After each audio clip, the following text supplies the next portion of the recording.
Forms are a great thing to use with a set of students in a classroom. You can use it to collect survey information or even give assessments with it. When we think about what a Google form is, it has two parts. It has the form questions that you create, and then the spreadsheet is automatically created and organized for you and even time-stamped for you to help you understand the results of that survey. But as teachers and educators, we often get a brand new set of students the next year.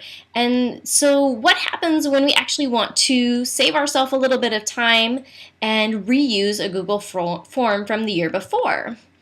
Well, it's not too difficult, but there are a couple of things and tricks that we use in Google Forms that help us to understand the data that we need to make sure that we set up in just the right way. So this is what this video is all about. So first, let's check out our question area. Our question area has our place where we actually wrote all of our questions, which we're satisfied with and we want to reuse for the next year. You can see up at the top here that there were 10 responses, and one of the tools in a Google form that kind of makes our life a little bit easier as an educator is when we go to responses. There is an area here called Summary of Responses. When we click on that, it opens up a new tab that shows us and gives us an overview of the responses from that form and survey. It's a great thing at a glance to look at to see how your survey panned out, to see the answers, and to see how that class actually performed. It's also a great thing to even pull up on the screen and share with students. Let's talk about what you guys decided the correct answer was, why did you think that, and use it as a discussion point with your class.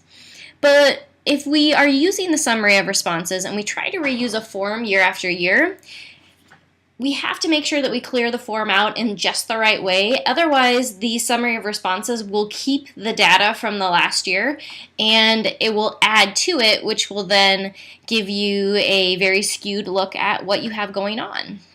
So this is the process that we need to go through to actually correct that, to make sure that we can completely clear out the form from last year. So if I go over to my tab that has, or if I click on the View Responses button, I can see all of my information in there. Now the first thing that you need to ask yourself is, am I really done with all of these students? Can I clearly get rid of all of the information? If the answer is no, that you might need to reference the information at some point in time, I would actually recommend going down to the plus sign at the very bottom and click on Add a Sheet. Then go back to your data and highlight it all, copy it, and put it on a new sheet and label it like 2015 class data, so that you can have it for reference for later.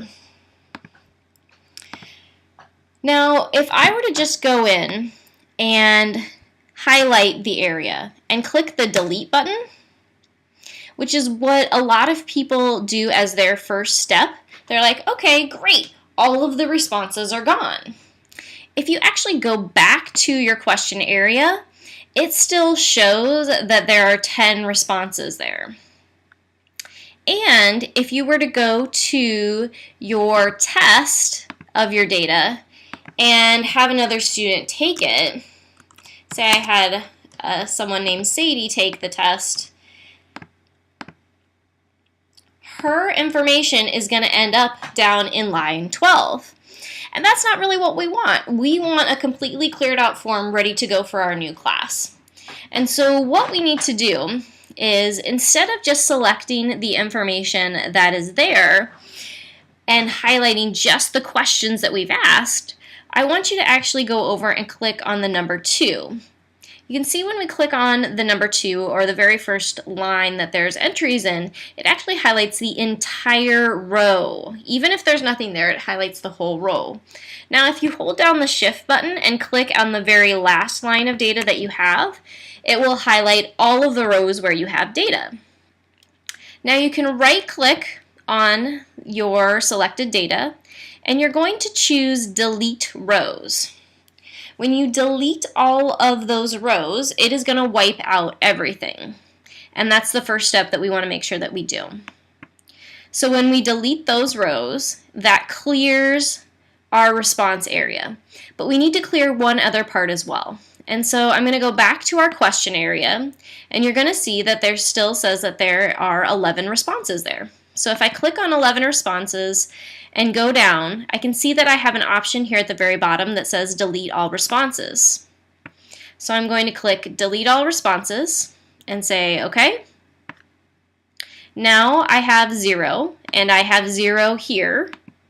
And if I were to go to show summary of responses, everything is cleared out here. And so now I've checked all of my locations, I've got a clear form, and I am ready to start with a new class. So good luck with reusing your Google Forms for the next year, and I hope that that saves you a few moments of your teacher time.